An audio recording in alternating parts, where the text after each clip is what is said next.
wanafunzi wote wa mwaka wa kwanza kuanzia certificate, diploma, lakini pia na wale wa bachelor degree, tuwaelekeze namna ambavyo unaweza kuaccess mfumo wa SMS na kwa ajili ya kupata namba za testi, namba za mitihani, lakini pia na malipo yale yote ambayo utakuwa unayafanya ya ada na vitu vingine kwenye mfumo.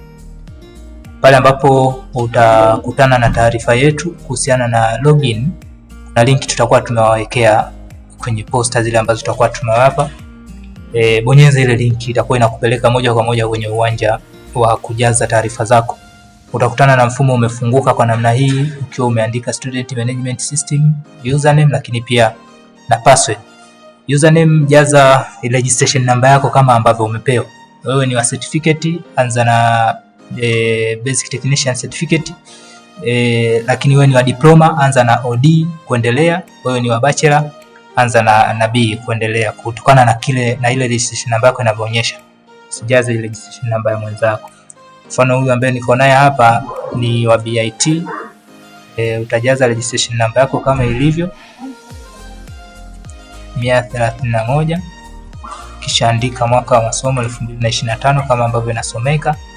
Password hapa default ni wote, andika next level, herufi ndogo, kisha bonyeza enter au sign in kwenye simu yako. Kama unatumia laptop, itafunguka kwa namna hii, ikiwa imekuandikia majina yako matatu, lakini pia imekuandikia na uko level gani ya elimu na kozi ambayo unaisoma. Itakuandikia mwaka wa masomo pia ambao upo, semester ngapi, level yako ya elimu ambayo unasoma. Ikishafunguka hivi, dashboard yako ambayo ishafunguka kwenye akaunti yako ya masomo. Sasa vitu ambavyo utaweza kuviaccess kwenye huu mfumo ni payment, ambayo ni sehemu ya malipo ya ada na vitu vingine, lakini pia na namba. Hapa maana yake namba za mitihani, test namba kama hivyo, kwa wale ambao wanaelekea kuandika test tarehe 19. Kwa hiyo ukiingia hapa payment, utaweza kuona hapa level yako ya elimu, lakini pia na mwaka na taarifa zako za malipo.